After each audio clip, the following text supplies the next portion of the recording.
Hey, everybody. It's Wednesday, October the 5th, October. Oh, my goodness. I cannot believe it. My favorite month of the year. Thank you very much for tuning in. What the Frick Live. I'm your host, Emily. We've got our other host, Marianne. How are you doing, Marianne? Good. How are you? I did pretty good.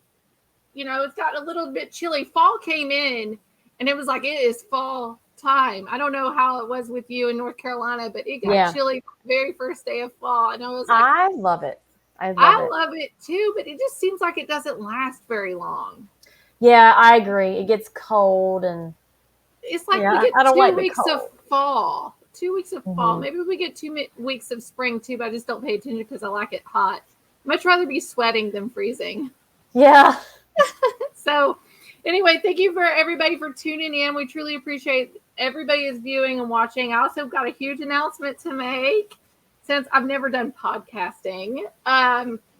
What the Frick Live is a podcast, and we had 500 downloads in the first month, which is pretty phenomenal. And thank you, everybody. Please, you can follow us on all kinds of different platforms and everything. I'll have some links coming up. We are live on Facebook right now, RU Media Network. It's posted to several pages. We're live on Rumble. I'll put these please follow us on Rumble and ODYSEE because I'm hoping by November we will not be on Facebook anymore, everybody. We've gotten shadow banned. One of our guests tonight, Jim Martin's watching. Hey, Jim. Good to see you. Facebook has shadow banned us in many ways. And our guest tonight has also been shadow banned because we like to speak the truth and expose those that are doing us dirty. So, The Matrix is one of my all-time favorite shows. And after talking to Tom, I got rid of them. And this is part 2. So part 1, everybody has to go in and watch part 1. I put it in the comment section, the link that you can go to on Rumble to watch that, or ODYSEE. And I do have YouTube. I've not been marketing that very, very well because YouTube did me dirty. But you have to go watch part 1 because we're going to bring Tom on here. He's the original author, writer of The Matrix. But I want to play the infamous clip real quick. I just have to when we talk about this. Go for it. Blue pill, red pill. So let's play this real quick. Do you want to know what it is? The Matrix is everywhere. It is all around us. Even now in this very room. You can see it when you look out your window or when you turn on your television. You can feel it when you go to work, when you go to church, when you pay your taxes.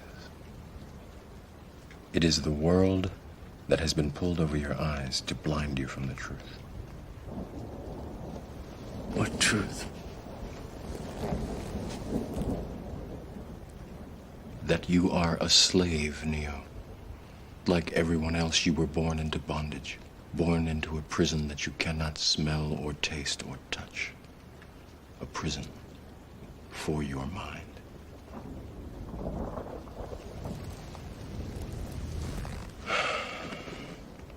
Unfortunately, no one can be told what the Matrix is. You have to see it for yourself.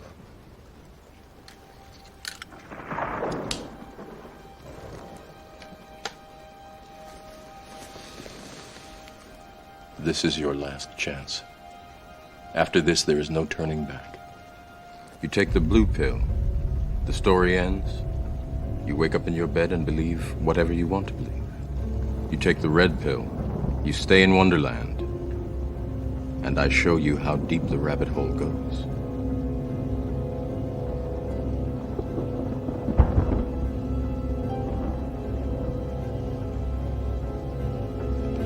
Remember, all I'm offering is the truth, nothing more.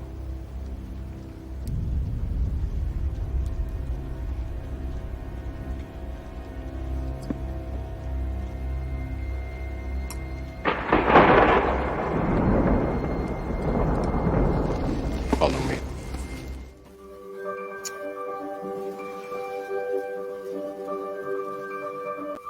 And there we go. The Matrix, red pill, blue pill that made it so popular, and we still use those taglines today. Tom Althouse here tonight. Thank you so much.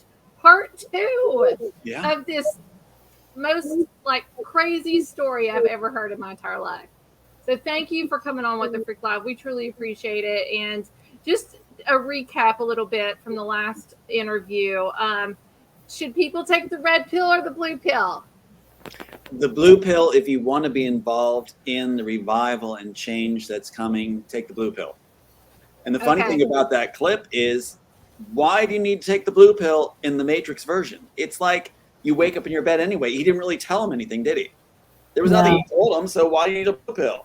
If you take the blue pill, you'll forget that I didn't tell you anything. Doesn't make any sense. It's just the Wachowskis doing Alice in Wonderland, like I said. I'm glad you brought up the Wachowskis, because we're going to start the real recap too, if you don't mind, Tom. Oh, please. Tell people a little bit about the Wachowskis, and I'm gonna play a little interview that you told me to look up. You know, the last show. Right. If you don't mind, they please, stole your copyright.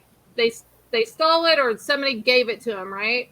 Dino Laurentiis is the one that made sure they had my work, and that is, where's the listing there? It was Bonaventura. Real quick, Bonaventura, who I pitched to right here, says he shepherded and discovered the Matrix story. He actually went to a bank afterwards and bragged how he had the greatest script.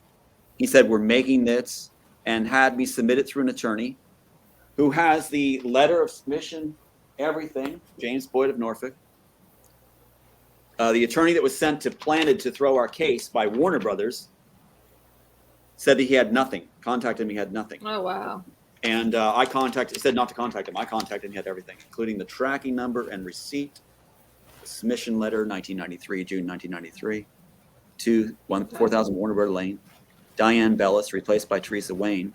His friend Elizabeth, Bonaventura's friend Elizabeth, is who the things are addressed to. It's certified mail, too. Certified mail letter. Boyd for Norfolk, Warner Brothers, they got it. So his testimony's all there. So there's no way around it except to plant your own attorneys and throw the case.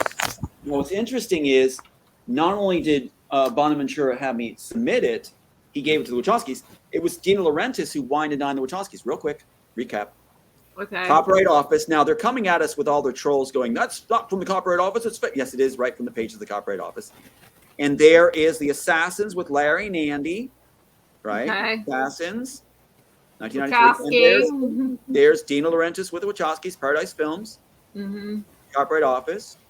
So under my title, let's recap. Under my title, The Immortals, Copyright Office. Right. Paradise Films, Dino Laurentiis. Under my title with all these other titles. This isn't a body of work, it's just titles. The Wachowskis. 3/3/1995. That's a good date, though. Yeah, look at that, though. See all those titles? Yeah. That's how the people would steal the work. Now, when I come forward to Hollywood and I make my copyright actually, I already submitted my work to Bonaventura, so if they're caught, unless something happens to me. So Thomas Althouse, The Immortals, Thomas Althouse, right? I'm coming forward in 1996 to February. I do another copyright on it. And since I did, watch what they do. That's 1996 February. So in July 1996, while I'm out there, The Immortals is now switched. Dino Laurentiis takes his name off, Paradise Films off, and puts it in the investment firms' names. So the investment firms did a great. Here's something I don't think people understand. Follow the money or follow the trail. Right. They like to switch things up all the time. All the time. Intercommunication. Like Bill Gates is the craziest person when it comes to farmlands, where I've been researching, following the finances. Like I can't even follow that. So this is the same in Hollywood. They do this exact same thing. They make a rabbit hole and they keep going down it. Now look at this right here. Remember I told you we talked about all the things that are in the the first insert, the first graphic of the Matrix, the interrogation scene? Yes. My birthday, my high school, my dad's name, my name, Scottish clan name, you in Capital City. All right, that's all in there. So what do the Wachowskis say? The Wachowskis claim in their article that every cell that went into the Matrix was by Andy and Larry equally together. But when it came to our situation and they threw our case, they testify that it was Right. Michelle McGahee and Owen Patterson, all my stuff in there. They don't negate it. They say it's there because they stuck it there. Well, the idiots are blaming their staff, who are also they're shift blaming. They're shift blaming. Yeah, they're shifting the blame. But these graphics also include Michelle McGahee as Neo's mom, who they're blaming, and Owen Patterson, the production manager, as the other school. So they're blaming the people that are in the thing that they put into the graphic. It doesn't make any sense.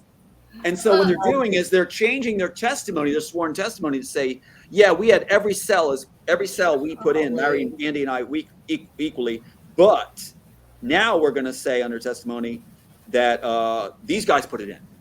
They're not saying they didn't put my information in. They're saying, well, Michelle McGahee, and Patterson did it, who are also in the graphic with all Tom's stuff stacked in it. They're done once we get to it. Once we get to a fair venue, they're finished. After the Marianne, before speaking of graphics, I don't think that we went over the anime of Matrix this scene. Oh yeah, the Animatrix. Oh we didn't do that last time. I want to go over that, but I want to see if Marianne has a follow-up question or anything while we start this out. I'm really interested in how do you say their last name? The Wachowski? Wachowski. Yeah. I want to know how they got it, what they did. Have you ever met them? I probably have more questions than I should, but I'm very curious to learn more about them and how this came about. Well, Bonaventura, the man I pitched to in New York, is best friends with Lenny Coco and the Chimes. When you look up Lenny Coco and the Chimes, Lenny Coco and the Chimes is the guy's who's his best friend who had me pitch it to him. The singer guy. Right. And so he is the one on tape for the documentary team saying, yeah, you got it. You were the one. Yeah, you were here. Yes, I remember you. Yeah. After he said I was crazy and never remembered me, their attorneys had me contact him, prepped him twice, 2 calls, to say I was crazy. So he can't. When I called, he said, I don't know you. You're crazy. I don't know you. This is narcissistic abuse, by the way. Like whenever somebody's right, they want to throw out the crazy. That's exactly right. You're exactly right. And I'll say this. I think narcissistic abuse and narcissism in general is probably very rampant in Hollywood. It's got to be. Very rampant. Look what just happened to me. 302 attempt again by my sister. And what did she do? Go ahead, talk about that. Hold on. People that don't know what 302, I worked in healthcare, so I know what 302 means. Please do. So tell people what 302 means. I want you to tell everybody. 302 is the current weapon in our country. It's a code for if anybody claims, especially a bought family member in anybody's situation, if a bought family member is rewarded and all they have to say is, oh, my sister or my brother or my uncle calls me and tells me 2 things. He's going to shoot somebody and he's suicidal. I always play the suicide card. Oh, yes, I do. Yeah, I've done umpteen interviews, right? I've lost count. And thanks to gracious hosts, which drives them crazy. They said that's what's won the chess game. So thanks, guys. And doing these interviews, they scoured every single interview. I said they'd be doing another 302 attempt. A 302 is that. You are pre-crime. It's pre-crime. Spielberg's pre-crime, Minority Report. We have it. Mm-hmm. So in our country, the USA, and certain other ones, any party used by the FBI can claim, this person says to me all the time, they're going to shoot somebody and they're suicidal. You haven't done anything. You're in the kitchen cooking for your elderly parents and your last surviving child. There are show up at your door, SWAT team, automatic weapons, banging on the glass, flashlights in, dressed to kill, body cam, body armor, everything. Having told neighbors, we're told, you better get inside. You don't want to see this. That means bloodbath. You're making dinner. You're dragged off with a warrant because your sister, who was bought by a congressman, who's FBI, lifelong FBI from Hollywood, and also a Pennsylvania congressman, has rewarded her with all kinds of rewards, including the trips to Caribbean, black tie dinners at Washington, D.C., her picture on the floor of Congress. So she does this, and I predicted she'd be doing it again. Yesterday she did. Yesterday she said again. And get this. So you're hauled off, and there's no process. It's the one thing in our country they use. It needs to be stopped. It needs to be gotten rid of, where anybody from Tesla to Einstein, if they're still around, can be hauled off on a 302. And anybody to say is, they said they're going to commit suicide and murder somebody. So they picked my son. They said I was going to kill my son. Like, yeah, really. Oh my really. Gosh. And she said that I called her all the time saying this, right? So the other day, she came raging to my mom because we knew Fitzpatrick would put her to it. And listen to what she said. She came raging and say, "Dude, listen to this clip. Listen to this clip." She came under false pretenses saying, "I just need to have your advice on something." And she comes and starts railing at her right away, looking very manic, my mom said. My mom's like 90, dying of cancer. And no remorse, nothing from the scissors. She's holding this thing up, this play. From all the clips of all the interviews I've done, here's what it says. Now, you analyze this. It says, "I'm really looking forward to this horror ending, and we can have a normal life." All right. Is there a death threat there? We're looking for this horror to end and have a normal life. You know what she said? "He's making death threats on me. He's going to kill me. He's making a death threat." No, it's not a death threat. That is delusional. It's paranoid. Oh, narcissists like to rewrite reality to fit their agenda. Everything. Or pick parts that they want and leave out the rest. Right. So she kept playing it, right, Marianne? And she kept playing it to her and screaming at her. "If you don't turn on him and believe he's evil, then you don't love me and you are gonna." And it's like that. That's what it was. Oh, you don't love me. That's manipulation. I can't stand that. Yeah. If you don't do this, you don't love me. I can't stand that. That's right. So she got manipulation. So Been there, done that. My mom was begging her to stop, and she wouldn't stop. And so she left threatening, saying she's going to call the police and something else. Listen to this. She always denied this. Now she said, "I'm calling the police on Tom to have him arrested, and I'm calling the agencies." You just let it out of the bag, the FBI. Yeah, she just. Hopefully, was Bad that move. recorded? Bad Was that move. recorded? Yeah, I have it recorded. Okay, good. So how about that? She just made it worse than ever. And so, yeah, and then when the police came to her door, because she was reported for abuse of elderly, finally, police came. Now, these weren't the best police in the area, but they go. This is Warrington Township. And she posts on Facebook today that she was being gaslighted by her mom. Her mom's 90, dying of cancer. How's her mom gaslighting her? When, what?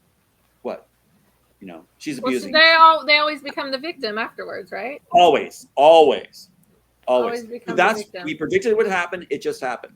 Now it turned on her. The police, I had Texas police. And so that's when they become the victim, when it turns on them. That's right.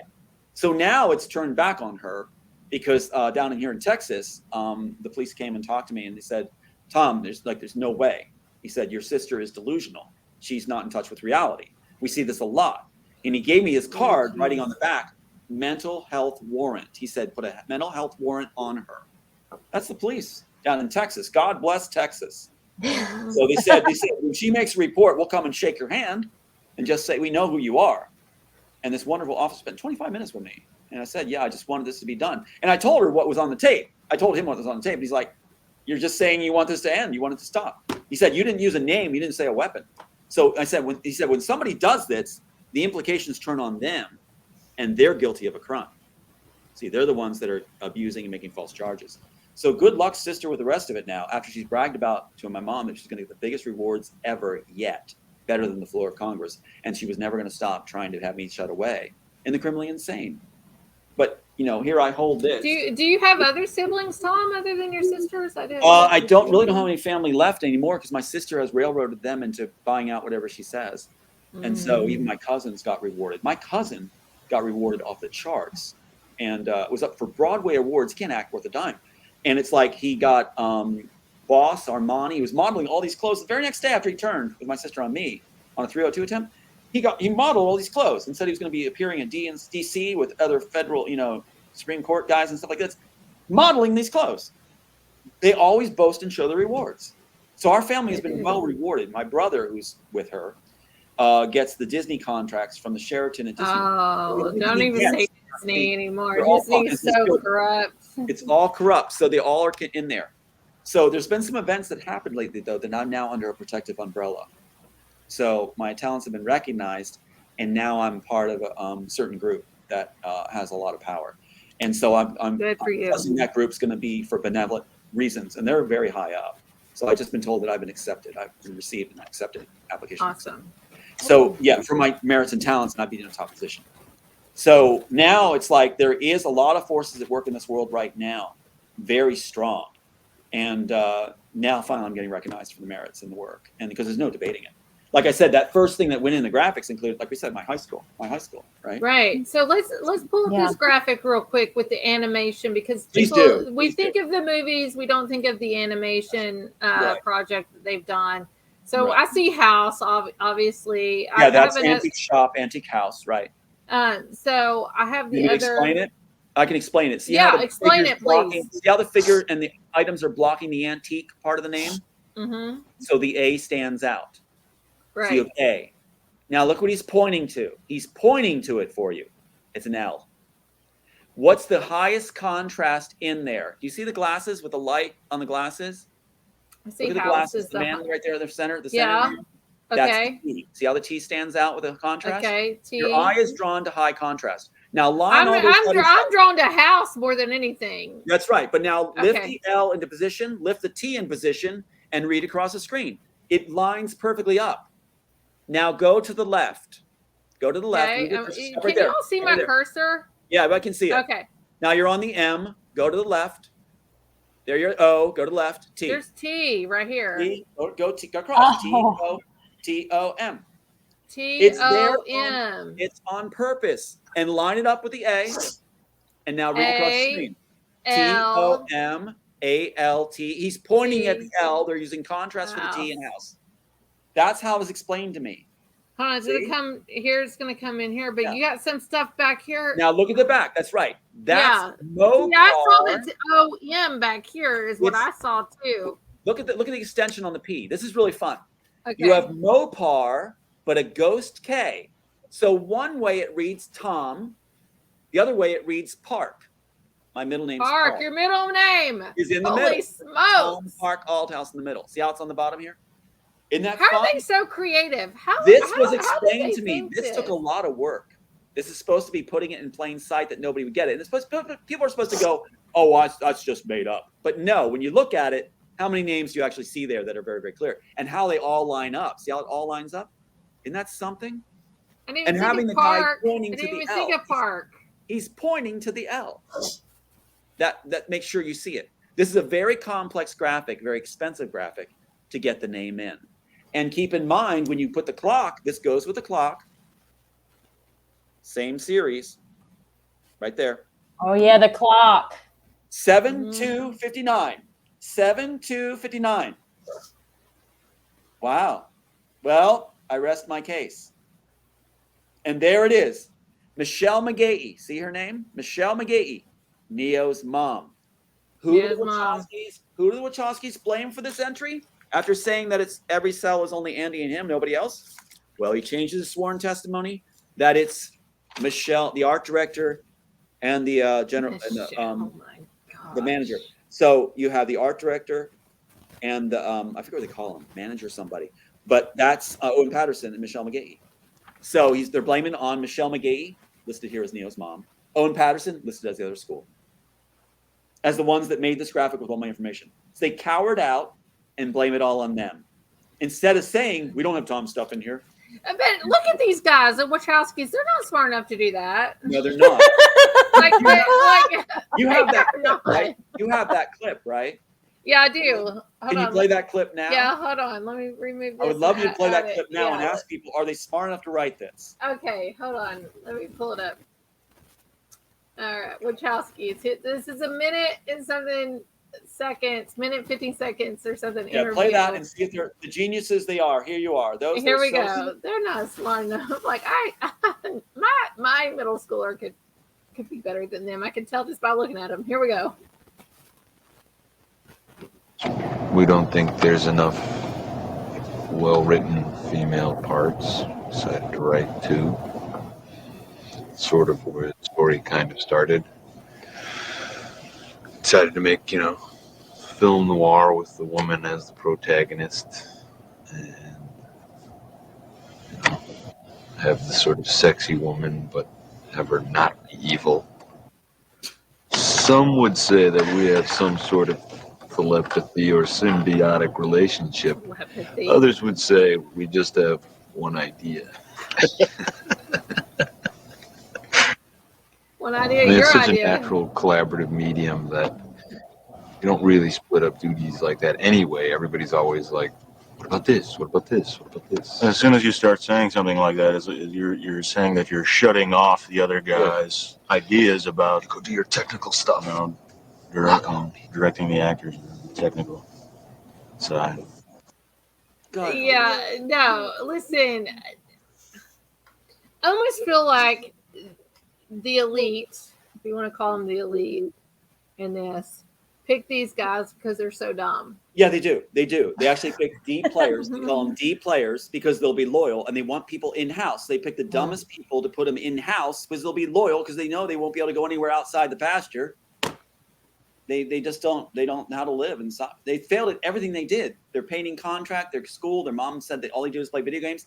And then Dina Laurentiis, remember I showed you Dina Laurentiis? I almost think that they're autistic, to be honest. It seems like, well, it seems like they're autistic. We're kind of putting down autistic people because they're even worse. No, well, hold on, not necessarily putting them down. But I'm making a joke. I'm saying that they're worse off than because autistic people. It just seems like they have a one-track mind and they're given that one-track thing to keep saying over and over. That's right. But Dean Laurentiis wined and dined them and promised them he's on this with the assassins, right? On him with the assassins, and then they're missing with my work.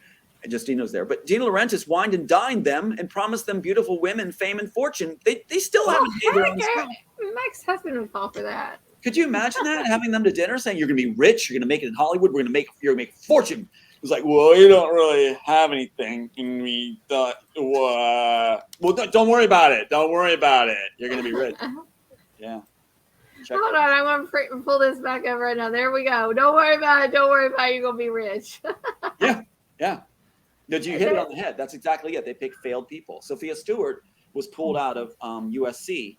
That's where the going ground, where she was not achieving anything. She still doesn't have a screenplay. She has 30 pages of mumbo jumbo of Star Wars and the Bible mixed together. And yet she calls it the third eye. And she sent me the stuff. And it's like, there's nothing here. Nothing here. So, yeah. So they lift everything they think is cool. They lift all the images like this. Here's the pages they lift from. These are the pages they lifted from. You can see it. And they just simplified everything.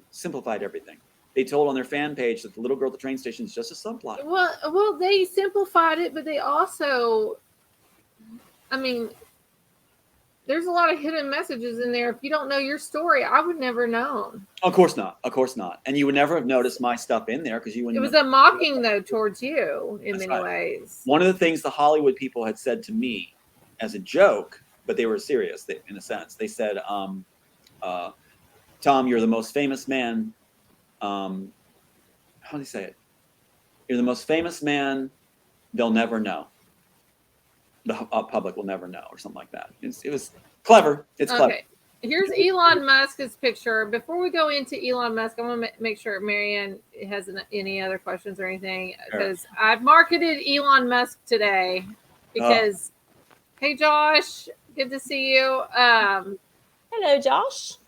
I want to talk about Elon Musk. I never thought that he would be part of this, but I want Marianne to be able to ask a question or anything before we go into that. I just, after seeing that video of the brothers, I'm just going to agree that they seem very, what's the word I'm looking for? I don't want to be rude. Go ahead, be rude. Go ahead. Kind of slow. Yes, just slow. Whereas, Tom, when we talk to you, you've got all your facts. You have everything right there. It doesn't seem like they really even know what they're talking about. It's almost like they're looking for words. They're pulling words out of the air and trying to figure out what to say. And there's a vast difference between them and you.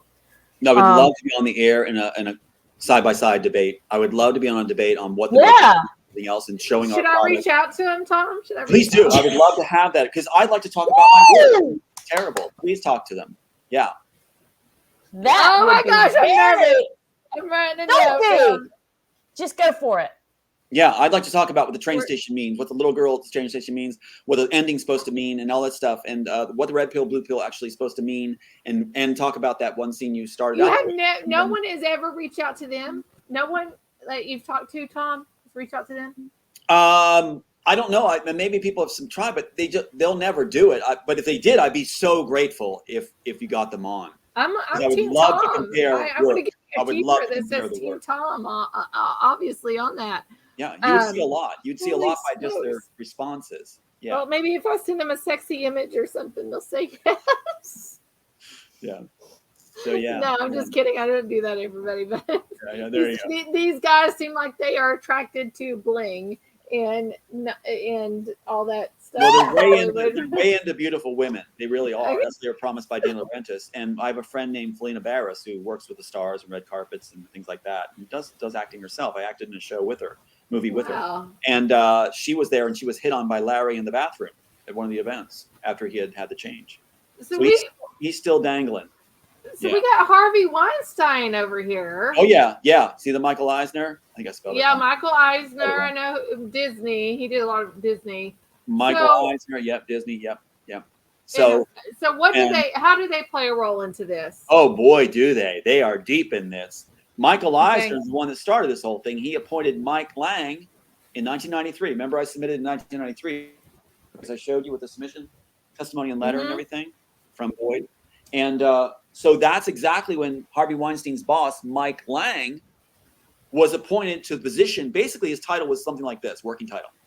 The executive in charge of strategy for acquisition of intellectual property, which means to get the property they want, they don't own. See?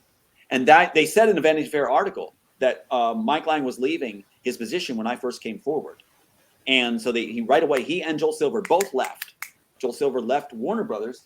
And it says that right here, that he severed his, I know I seem so anal about all this stuff.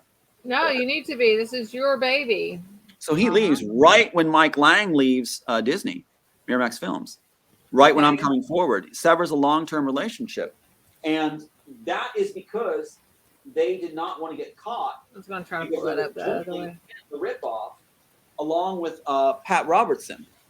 Yeah, 700 Club. So tell us about Pat Robertson. Oh my God. Pat Robertson. Here's a letter personally from Pat Robertson claiming that I am crazy and dangerous with a gun. Hold on. I'm bringing this up big. It's Pat Robertson's signature right there. How can I make this bigger? Can I do it this way? So Pat Robertson wrote a letter saying that I am dangerous and crazy with a gun. And why? Because one of his top people he signed it at the bottom. Yeah, I am sincerely Pat Robertson. So look at the phrase. I'm going to read it. Trusted people say that it's the ex-wife that was his fan. Husband reported that he was abused as a child and that by his own words, he keeps a firearm. He spread throughout his organization that I was crazy and dangerous with a gun, which my sister's supposed to do now. What is my sister spreading around? Yeah. She's going to shoot somebody. Yeah. So that's because of the intellectual. That's why he wanted the intellectual property cleansed. But what's interesting is his own people. Remember Lenny Coco and Bonaventura? No, I know Bonaventura, but Coco. Yeah, Bonaventura. Lenny Coco's the singer who I'm dropping a lot of names, but Lenny Coco was the one that was best friends with Bonaventura, who I was given a pitch to. At the same time, the attorney who submitted James Ford in Norfolk, the one who submitted his signature, his submission letter. This man's father is on the board with Pat Robertson. So Pat Robertson's own people, and Judy Nankovich, there's the Disney thing, Disney letterheads. Michael Eisner, when he put Mike Lang in place, also gave Judy and Ned Nankovich, a professor and model manager with Pat Robertson on the East Coast, top positions in Universal Studios and Disney at this very time. And they called me up and said, we got to get your script, Tom, because we just got top positions in Disney and Universal Studios. So I gave it to them. They submitted it. It went. And then what happened? Mike Lang of Disney, Harvey Weinstein's boss, was then given position, that strategy position to acquire intellectual property. In the Vanity Fair article, it says a warehouse in New Jersey has hard copy scripts from the early 90s. Hard copy scripts from the early 90s called the Disney Library. And his strategy is to get that property they don't own in their clutches, their hands, their ownership. That's what's going on. And that's why my sister was employed by the FBI operative from Hollywood. Yeah. See what's going on? I want to play a quick video. I think this is just 30 seconds of Pat Robertson. If people don't understand who Pat Robertson is, I grew up in a Christian home. We traveled, we sang music and things. Pat Robertson was the 700 Club host on CBN. This is Pat Robertson, everybody. He's involved in this, which doesn't surprise me a lot. There's going to be a lot of church stuff coming out in the next couple years or couple months, the corruption. This goes deep when it involves, I just, in my opinion, when it involves Pat Robertson. Starts with breaking news. Pat Robertson is stepping down as host of the 700 Club. He founded the Christian Broadcast Network in Virginia Beach in 1960.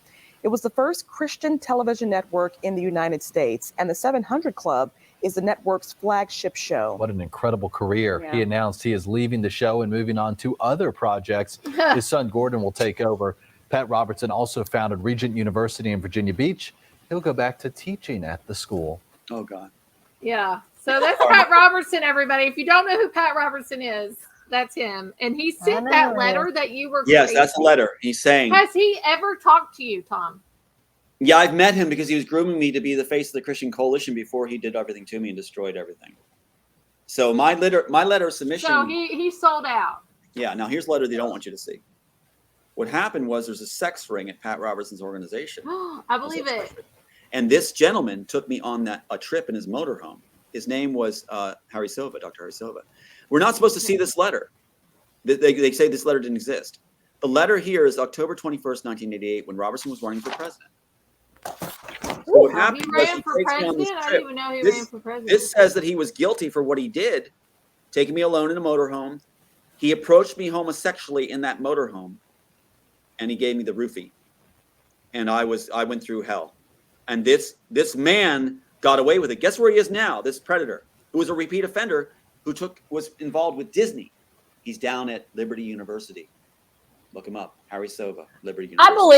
I believe it because I can say there have been people in my life that have mistreated me in the church, right, and have done the most horrendous things, right, and they are still in high positions of leadership. The church covers. It is not fair. Well, just look at, nobody's talked about the Baptist Convention.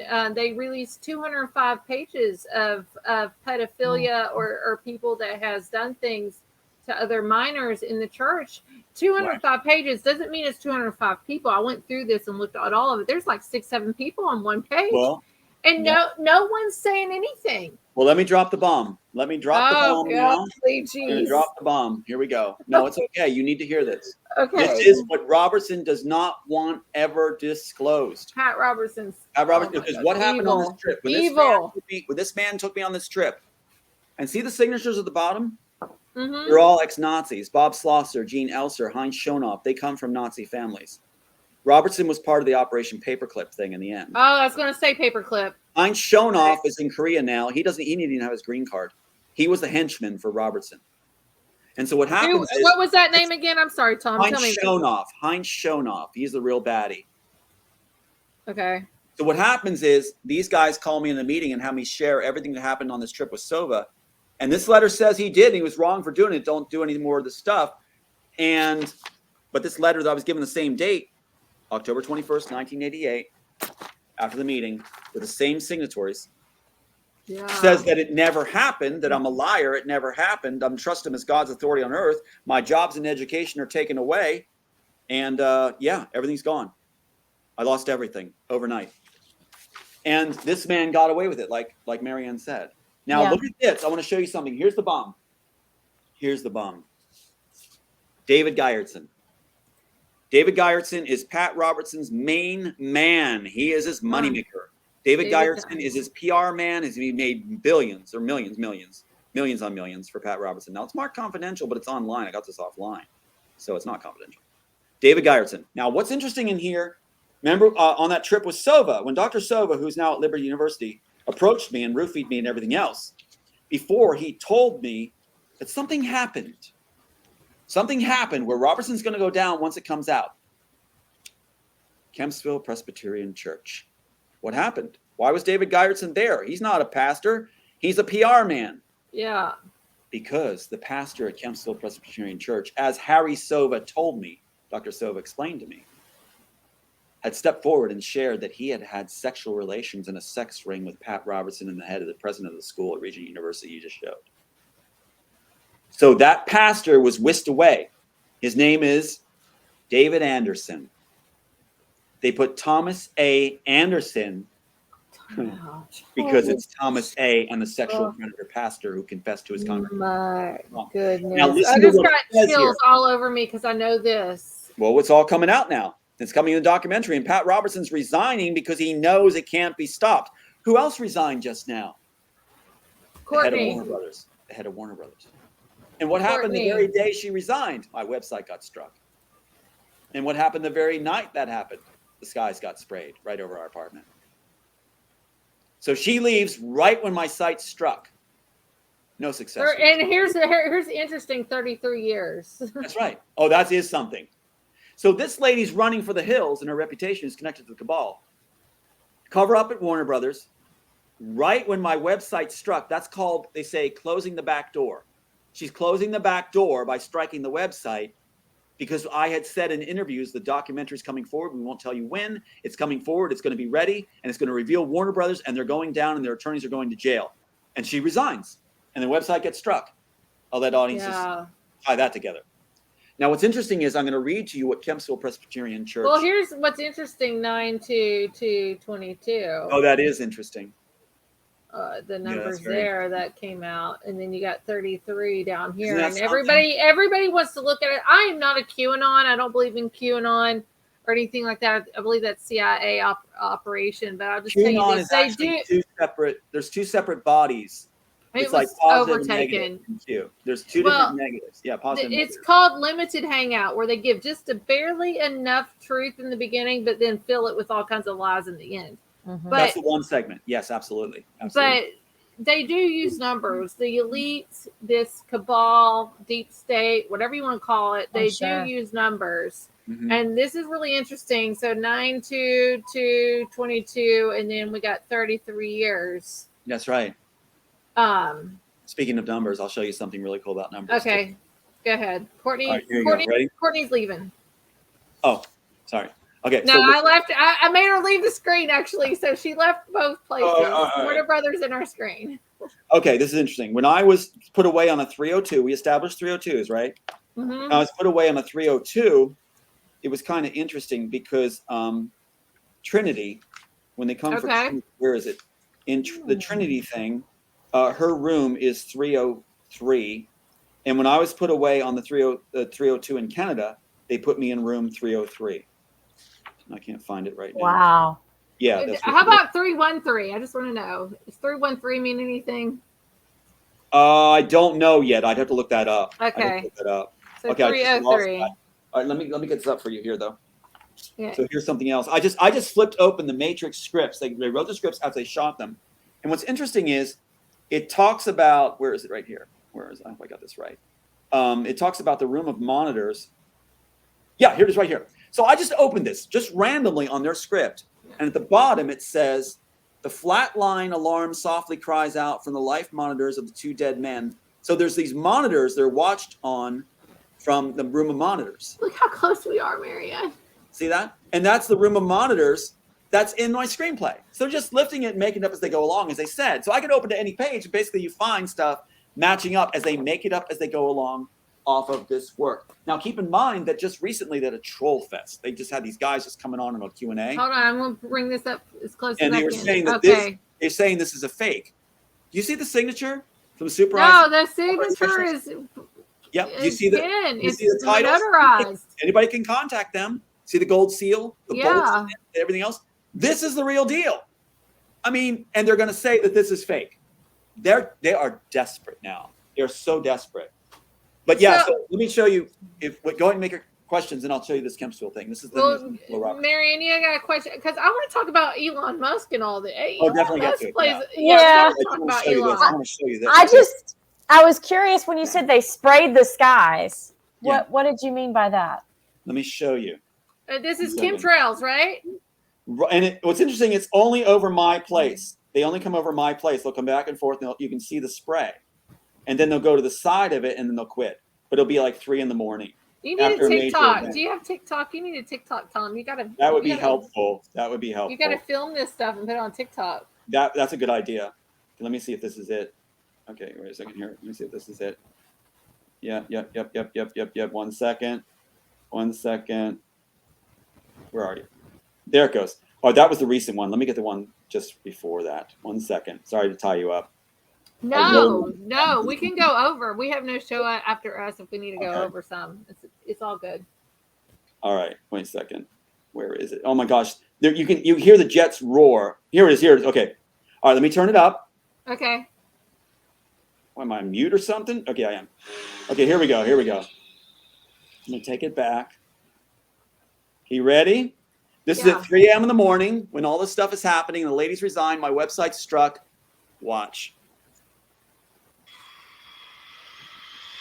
Oh, see the ring light. Can you send me that video real quick? Sure. That's buzzing my roof. Well, I saw the ring light. Is what I saw the light. Now watch this. There's more. Hold on, Tom. Can you send it to me to my Gmail real quick, and then let me pull it up because I see your ring light, and then I see a street light. Marianne, did you see it? What he was talking about? I'll send this to you right now. This is the other one. Watch. This is the other day. I got very sick after this. This is how they're actually spreading a certain manufactured thing. I'm telling you, this is how they're doing it. Oh, and I believe it. The whole community gets sick the next day. I believe chemtrails. You ready for this? Watch the spray trails. I'll send it to you. Yeah, the ring light, and then there's a ceiling light or something, and the reflection off your computer. Yeah, watch this though. Let me see if I can get this without the flash. Shoots and ladders. Okay, here we go.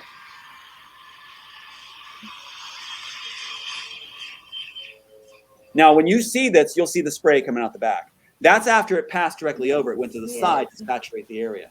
And send it to me, Tom. I didn't see. Right I saw a flash, but I didn't see. I'm sending it right now. Hold on. And I can pull it up. No rush or anything. Just send it to us. I'm sending it right now. That's going, and then I'm going back to the one that happened the day after. Hold on, a couple days after. That's that one. Okay, that's being sent to, and you'll see the trail. Okay. You'll see the trail. Come on, where are you? All right, maybe should have asked you about this. I don't know. No worries. There you are, right there. Okay, the other one's coming. Okay. These are 2 separate nights. Okay. Okay, there you go. So that's what they do, and then the upstairs lady's coughing and choking like she has whooping cough. It's like people, and then they declare like, oh, there's a COVID emergency. So it's like, well, I mean, they're spraying all kinds of stuff in the skies. If they are, but when they do it low like that, they're doing low under the radar, and they're doing the house. They're specifically going right over the roof. So they'll buzz you. You come outside, they'll buzz again. And you actually can smell and taste this. It's like really weird. You send that to me to my email. You send it to my. Hold on. I sent it to your phone. Yeah. Hold on. Let me send it to my email. Okay. Isn't that wild though? That's the same. That one night was the same night the website was struck and that lady resigned. So it's like they work like a knee-jerk reaction. They work immediately. Can you send it to my email? I it's super pixelated here. Whoa. Okay. Yeah. It won't let me send it to my email. All right. I'll try a little later here. Okay, just try here in a second. Maybe we can play it towards the end. Yeah. Okay. But anyway, yeah. Let me see if I can forward. No, it won't let me forward it to it. My phone gets messed with all the time with these things. It's just bizarre. But what I'll do is, I'll send it to your email later here. Yeah. Hold on. Maybe I can share it to my email. Can you see it though? When you play the one, you can see the trail. You see the trail from the back. Emily, let me see if I can share it to my email and just see what happens here, and I see if I can pull it. Now, what happens the next day is you get the sore throat, you get that like golf ball in the throat feeling, you get the red burning eyes, you get the tired, being fatigued. It's really wild. Yeah, the fatigue is real severe, and the migraine. And it's like that's what happens the next day after they spray. That's not for mosquitoes. That's not a cloud. That's a. Here we go. Let me see if it's gonna let me do it this way. Isn't that wild though? I mean, it says image though. And that's under the radar. They did the same thing in World War II. They would do that under the radar, late at night. Okay, downloads. There are ordinances about flying that low. So, yeah. Okay, hold on. Here we go. This is better, actually. All right, so let me make this smaller and then sign back in over here to you all. And here's the first video. Okay, y'all see it? Yeah. Usually we have helicopters. This time they're using planes. Okay. Let's see. Where does it say play? Should be able to just. Right, that triangle down below in the middle. There's a little triangle in the middle. Oh, there we are. I see it. And you have the volume. It wouldn't let me. It wouldn't let me volume. Yeah, it's a little bit of volume. I mean, it's a little bit. Yeah, it's flying pretty low, isn't it? It's really low. It's really low. Hold on, let me do it one more time. That's after it went right over the house. I came outside and I got it coming by. Then it went on the side and then it went away. But it was like you can see this. You can see the trail when you actually take a look. Here we go. You can see a spray trail out the back when you get a little clearer shot of it. Oh, look at that. I see it. I see it. Okay, here, this should have sound now. So here we go. I see it. Yeah. That's what fell on my head. I was sick the next day that day. I was sick the next day the other day. Did you talk to your neighbors or anything? Were they sick? Yeah, they did. A lot of my neighbors, but some of them were talking about it too. And it was like, what's interesting is the symptoms are immediate. Like right away, you start getting hit that next morning. You got the sore throat, really bad sore throat, really like the upper respiratory choking. The red burning eyes is a real telltale. And it's just like they manufactured this thing. And then suddenly there's an emergency. And they say it's the worst strain. Right. I think I can pull it up like this. Hold on. Let me do it this way. This second video. Hold on. Cancel. Share it this way. See, now they're spraying all the smart people. And we're like, we're not going to let it go. They're supposed to make us look delusional, but we're all going to be like, no, let's look at this in a scientific, factual manner and go, okay, look, we know what's going on. We've been informed. It's not going to let me share it that way. So let me pull it back up this other way. I'm sorry. It's all right. I'm looking forward to reading this Kempsville Presbyterian Church thing because the way they spin it, I'm very fascinated by the spinning process. That they spin everything in Hollywood and with these I'm sure. organizations connected to the ball.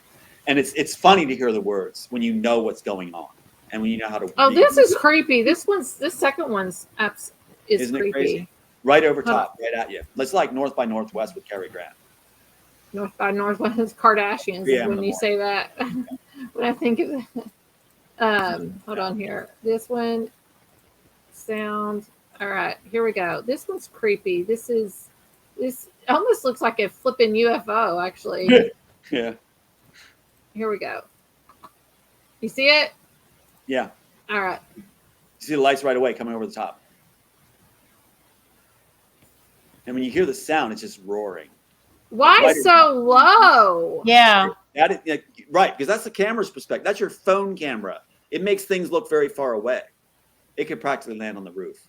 Look at this. So, and it's spraying while it's going.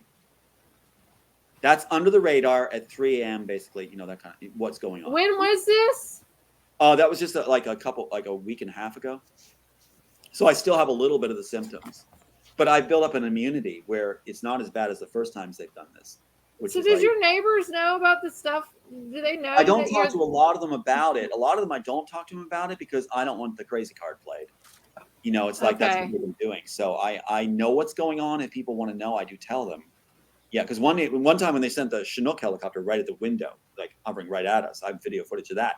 And it was like these neighbors gathered. They gathered. And they're like, what's going on? They're looking up at me, and I explained what was going on, that I had public figure thing and I was doing stuff and it's dealing with Hollywood and the cabal. And I just told them. And they actually landed the helicopter across the street in the field behind this one building that deals with FEMA stuff. And all these people started running up. My son was reffing a game. He does this high school reffing thing. And so he came up and they all stood, get away from the helicopter. They thought it was an exhibit, but it was just, they were saving on fuel. So, well, speaking of the skies. Yeah. Elon Musk, tell us, how does he have a role in the Matrix and all this stuff that's going down? He's like a Sophia Stewart and a Wachowski. He's somebody who's brought in. Now, the Wachowskis steal the work. Elon Musk is supposed to steal the tech. See, Jackson Neck is all through this, which Wachowski said they want to do Jackson Neck for real. So Elon Musk is given the whole Neuralink thing, but he doesn't understand it. When he talks about it online on the air, he doesn't make any sense, in my opinion. And it's like in the screenplay itself, it's explained to the teeth, pros and cons. Well, so he's always rode the coattails of anything, right. Even Tesla and PayPal. He rode the coattails. Well, keep in mind, Elon Musk is featured, as I said, in Iron Man 2. In Iron Man 2, he is there. Tony Stark wants his best table, the best table. he tells Pepper's assistant to get it, secure that table. And it's like, how are we going to do this table? It's the best table. And Elon Musk is sitting next to that table. He's like, there's Elon Musk. He's like, Lord. And then it's like, and that's it. It's simply to showcase him. When Hollywood grooms certain parties, you can bet your butt those certain parties are part of the cabal. If they're going to spend time grooming them. Well, he had at one of the premieres or something, he had something on the back in German or some other, like, he wants to be cool. He wants to be cool. The New World Order, like he's all about the New World Order. Twitter stuff that he's doing, like he wants to be called like the Iron Man. Everybody wants to think that he's buying Twitter, but if you go and look at the Twitter and look at the shareholders, it's the same daggone shareholders that owns Tesla. Well, that's the thing. Elon Musk is a planted figurehead. He is getting credit for other people's tech, and in this case, Neuralink is my tech. It's my tech. I used it specifically for the screenplay. And that's where it comes from. And it's all through there. And it's copyrighted. So there's no debate on who came up with it first. So it's like, and he doesn't understand it. And it's not the best tech. The Neuralink is a very dangerous item, a very dangerous tech. It can be used to control masses. And that's why it's in the story. That's why it's in the screenplay. That's like lifting the Blob out of that 50s movie and going, this is really cool tech. It's like, I have a quick question. Do you think Elon is his real name? No. Okay. I think that's I could be wrong, but I think that's another nice touch by Hollywood and the FBI. I think so too, because EL is God, lowercase g. Sure. Is a God above. So he's doing all this stuff with Mars and stuff. So I think it was a name that he was given. Plus, they like, you're right, and they like playing with the names, like the letters. Yeah. I mean, they have M, Q, L. The man who was working with me as my expert witness went by the name L. Claimed to be like that's G. That's God, but lowercase g, not God Most High. The lowercase g. Right. Yeah. And then he was bought by the supplied attorneys and just disappeared on me. We got 11 EL 11 in Stranger Things. Yep. So they use EL a lot in their grooming. Yes. Yeah. So it's like a game. It's like an inside game of you got the letter or you got the meaning that's mystic, and it's the game. It's like me changing my name to mystic. El Tom. El Tomo. El Tomasio. Alta L. Yeah, I'm served with soy sauce and a side of greens. Yeah. So, Marianne, do you have any other follow-up? I feel like there's going to be a part 3 because I don't. There's going to have to be because I know you had. Yeah, we scratched the icing on this. Yeah, one. This is not even close. We didn't even read the thing from Kempsville. I know. I feel like I'm a bad host. No, you're a great host. You made it very homey. I finished all my mango juice. You're not a bad host, Emily. We just have a lot of questions. That's right. I'm a homie over here. No, it should be brought out this way. It's nice to go through this. Yeah, and have the actual images up on the screen so we can talk through this. There's so much, everybody. I can't even.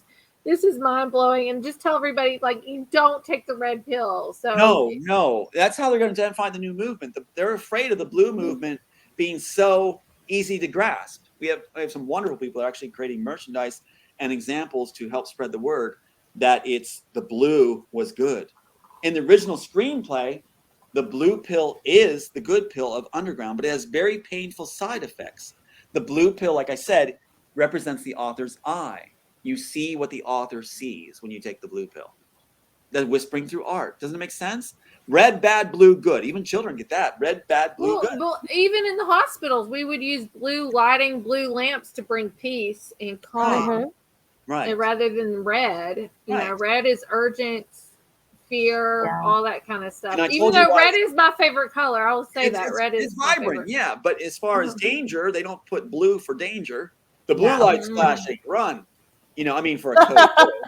But it's interesting because I told you why I picked a pill, right? Why it was a pill, not a needle. No. Because I didn't like shots.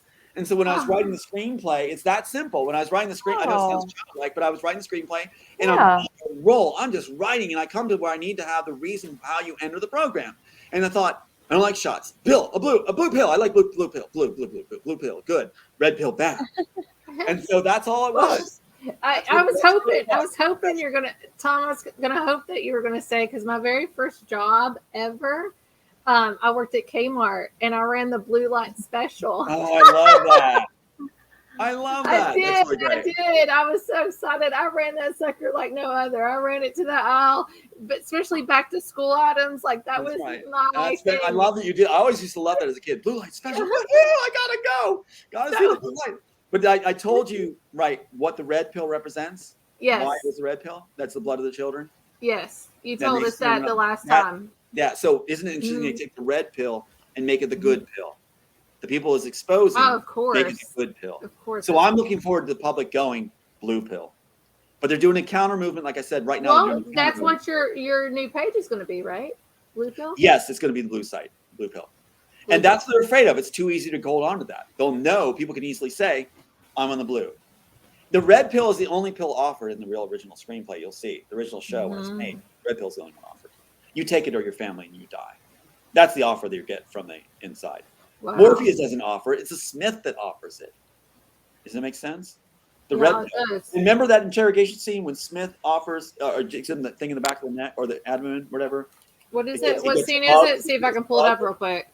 Well, when he gets bugged, that's in the original interrogation scene. In this interrogation scene in here, the first scene I wrote, the first scene I shot, he gets bugged, but it's a mole to the back of the neck, precursor to the jack of the neck. See? Not the crawly buggy thing. It's the mole to the back of the neck, which is the precursor for the portal to the back of the neck. Link up. Does that make sense? And so it's supposed to look, that's how it's disguised. It looks almost like a mole at first. And so that's what it is. And he's offered the red pill. That's it. Oh, it's the interrogation scene where he gets bugged, right? Right. It's the Smith in mine, the Smith counterpart that offers my Neo the red pill in the interrogation scene. He says that someone high up, it's the architect, said that Neo is supposed to be offered the program. That's much more cool, I think. That's cooler, I think, than him just being like, whoa, can't talk or Fishbury. You know? Hold on here a second. Let me see if I can pull this up. Right. I believe I had that. Oops. I hate it. I hate the way they did it with they're borrowing off of something else with that like thing. The mummy. They're doing the mummy thing, I guess. This is it, right? That's it. Yeah. Let's just play a little bit of this. It's 4 minutes. I can skip through it, but everybody's going to hear us be able to talk. First scene they shot, first scene I wrote. So isn't it interesting? The first scene they shot was the first scene I wrote. And here we go. This is for education purposes. Notice the sound. There's no ambience in the room. They didn't even shoot that. This is made to show my stats, I'm told. The first thing you want to do is mock the author. They wanted to mock the author. So they're going to slap that folder down and mock the author. That's why this scene was done. Keanu Reeves had no direction for the scene. Now watch him look around. He doesn't know what to do. Here comes my information. Watch how fast it goes. Keanu Reeves has no direction from the directors. They simply want to show my information. So look at him. Watch him what he's doing. No direction. Here comes my info. Watch how fast. Count how fast. Gone. Yep, gone. But he flips through it too here in a second. Right. But it's so super fast. Gone. That was intentional. For their eyes only, the graphic designer said. As you can see, we've had our eye on. Now they're making up their lines as they go here. They're improvising. Really? Yes. They're told just to make it up as they go along, add these points. That's how they did it. First thing they shot. Thomas A. Anderson, program writer. Did you talk to any of the actors on the set? Did I? Mm-hmm. No, I've been contacted by people that were on set in important positions saying now that, yes, your script was used with a visual storyboard in hand. Even their attorneys admitted that. So the storyboard with the 600-page lifted images, and then my thing was there. And so they had my script. And that's why the 20-foot rule, you're not allowed with 20 feet. But that's why they're talking so slow, too. That's why that character development occurred, is because they didn't exactly know what to say. And notice Keanu Reeves doesn't say anything, basically. Keanu without a script is like a lost puppy. I believe that. I'm going to be his fourth. So it's all on his shoulders to improvise. He doesn't know what to do. He's really good. He's really good, though. That's a choice. Now, when an actor just looks around like it, they don't know what to do. They haven't given direction. There's no ambience in the room. There's no sound. You record the sound ambience to make sure it seems natural in the show. They didn't do it, apparently.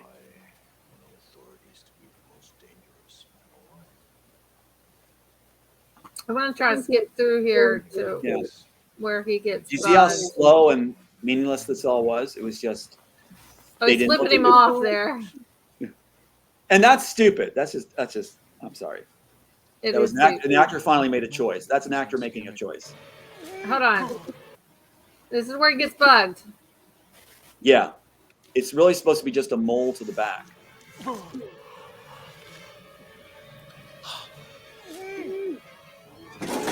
You know what's dumb about this?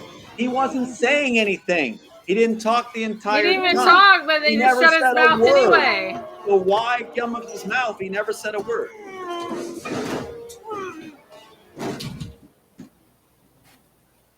So this is supposed to be the back of the neck, but they always overdo everything, so they put a big. Here we go with the jab cross. Oh, they're gonna put it in. Yeah. So think of the Wachowskis lifting work and then overblowing everything. They overblow everything. In the belly button. Yeah. Ooh, I don't like that part. You know what's funny about that is it looks like shrimp. I always talked about I hate my belly button ever being exposed, and I'm always trying to cover it because I don't like belly. Are you an outie or are you an innie? Yeah, I'm an innie. But the thing is, like, it was like I always hate that. And that's really funny they put that there. All right. Well, there we go. We got bugged. We're gonna have to do it. We're gonna have to do part 3. We're gonna have to do part 3. They stopped everything. Everything. Next time we do this part 3, I want to explain some of the things that were very personal they stuck in. I would love to hear more about that. I want to talk about that. So remind me the very, very personal things they stuck in the slapper's face. And the guy who told me that the stuff was in that scene from the story department said that was to do that, to mock me and slap my face. But I would like to share some of those things. Ask me about Bane and his hand. Ask me about the hand. Yeah, sometimes. Hold on, say it one more time. Ask me about the character Bane and his cut hand. Cut hand. Okay. Yeah. And I'll explain. Well, we're gonna have to schedule part 3. That's absolutely happen. And then I'll read this one to you too. I do want to read this to you. I think the spin is really amazing. Unless you want to. What is that? What do you mean? Council Presbyterian. Remember Sova? Oh yeah. Should I just read it right now, real couch? Yeah, go ahead, read it. Okay, Council Presbyterian. So David Geyerson, Robertson's PR man, goes to cover up at this date, June 1985 to May 1985. Church on there, Virginia Beach. That's like 6 hours. Now he covers up at this church. Why? Because Sova told me on the trip that this pastor, David Anderson. Thomas A. Anderson, right? Thomas A. Anderson comes forward and confesses to the congregation that he had sex with Pat Robertson, part of the sex ring, and the head of his school, Regent University, CBN University at the time. Right. Now listen how it's covered up. You ready? Okay. Yep. Kempsville Presbyterian Church, Virginia Beach, Virginia, interim senior past minister. So the PR man, top PR man for Robertson's the senior minister to keep the cover up, keep this congregation quiet. Listen to what they say. Served as the interim senior minister for a 2,000-member PCUSA congregation while they searched for a new pastor. Here it comes. I know you're going to get the spin. Supervised a staff of about 20 full-time employees and ministers and managed a budget of about $1.5 million. That's nothing to sneeze at. Stabilized the congregation after the loss of the previous pastor due to a moral failure. He came forward and confessed he had sex with Robertson. That's phrased into moral failure. Provided direction for the development of a new strategic plan. That's what the guy for Disney was appointed for. Right. And assisted with the transition to a new senior minister. Left when the new senior minister was identified and installed. Question, 1.5 million, 2,000 member. Why did it take a whole year for him to get a new minister? They had to reprogram. Yeah, the program. And the kids included. I was there at one of the sessions. We're at a camp performing our drama troupe for Robertson at his school. We were there at Kempsville Presbyterian Church's camp where they went on a retreat. And they cleared us out. I'm going to write that down. Everybody out. And the kids that I was working with the drama group with, the kids there, said, don't go, don't go. They said they had to have these guys come in to go over why they should never tell what David Anderson shared. They were having sessions over and over, courtesy Robertson's PR man and his staff, to make sure they never talked about what happened. It's a time bomb. Robertson is running now because I've been coming forward saying, "Oh yeah, I'm sure never he can is." Reveal him in the documentary and revealing Warner Bros. In the documentary and Disney. So what just happened? Warner Bros. Exec resigned. Robertson pseudo resigned. Watch for Disney members to resign.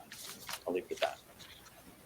Marianne, you have any follow-up question or one last question you want to ask Tom? We're going to have to do a part 3. I'll just say that. I'm looking forward to part 3 because there's so much that we could uncover and talk about. I'm ready to hear about the different parts of the movie that you're wanting to discuss. I'd like to share that the most personal things in my life were made into mockery in The Matrix, and they don't propel the story along. They're just there to mock, just like the interrogation scene. So yeah, I'd like to. Tom, you're a good man. You are a fighter. I hope you have some kind of protection with you. I do now. Apparently, I do now with this. Okay. So I have a real power now, and I'm going to use that to make a difference in our world. Believe me. Well, we're gonna schedule part 3 with you, and this is going to be highlighted also on Forbidden Knowledge News. Part 1 and part 2 is going to be up probably in the next week or 2 for them. So that's going to be highlighted. Also, it's on Rumble, it's on ODYSEE, it's on Facebook tonight. If I get super shadow banned with you, major. Yes, that happens a lot. They do that a lot. It's going to start changing now because they're failing. One of the biggest fears of the cabal, and Pat Robertson himself, one of his biggest fears and what he's have a paranoia over, is beautiful women that are classy, intelligent, have character, and leaders. They are scared to death of you because they think you can destroy their reputations. Well, and we will. They look bad among other women and people if those people call them on what they are. Yeah. So good versus evil. So congratulations. The way you are, and how smart you are, the way you are, your presence, everything is perfect for bringing down the cabal. Well, I'm gonna get with you for part 3, and then I want to know some more personal things that's in the Matrix. I can pull up clips and stuff for the next time. I would love that. I would really look forward to that. That'd be nice to actually hear that finally after being silenced for so long. Yes, we'll go through everything. So I'm going to go ahead and let you go. Marianne and I are going to close out the show, but we love you. We thank you, Tom. I believe your story. I stand by you 110%. I respect you guys. I admire you guys. I lift you guys up, and I'm grateful you're in this world. So thank you for what you're doing. Thank you, Tom. We appreciate you, and we'll see you next time. I'll be in touch soon. Got it. All right. All right. Woo! Tom Althouse. Part 2. Gosh, it's gonna be part 3. There needs to be part 3. I mean, I could have asked another question, but it would have gone another 10, 15 minutes. I know. I was like, I don't like to go too over because this is also a podcast now. So I try to stay right at like a minute or 1 hour and 20 minutes at the most, actually, for a podcast. But I want to say thank you, Marianne, so much for. I'm glad my internet's back after the storm. I know, it's great. Yeah, Marianne, North Carolina. How's North Carolina? So we're fine. We lost power here Friday for about 24 hours, but after that, it came back on. So we're good. Okay, good. Back up and rolling. Back up here on the farm. Well, we appreciate everybody tuning in. Please share this video out. It helps our guests. It helps our show. It helps our networks. Also, we are a podcast now. Go to our Spreaker.com/WhatTheFrick Live. We're on all the different podcast platforms. We're going to have some podcast exclusive shows coming up. Actually, one next week. I haven't told Marianne about it, but there's going to be a political podcast, What the Frick Live, the Beast System, coming out. So, but that's going to be on our podcast only. So please go over there to Spreaker, or you can find us on Amazon. You can find us on iHeartRadio, Spotify, all the main podcast platforms. So go over there and find us out there. But anyway, we'll be here. It's Halloween. It's spooky season, October. So the whole month of October, we're having some spooky, scary stories. We're going to be here Friday night, 9 p.m. Eastern Standard Time on RU Media Network with Philip Syracuse, the Horsefly Chronicles, a demonic haunting. He's wrote several books. He's been on TV shows. So we're going to be here live at 9 p.m. Don't miss out. We love y'all. Thank you for tuning in. We'll see you then. Have a great hump day, Wednesday. Over. Have a good Thursday.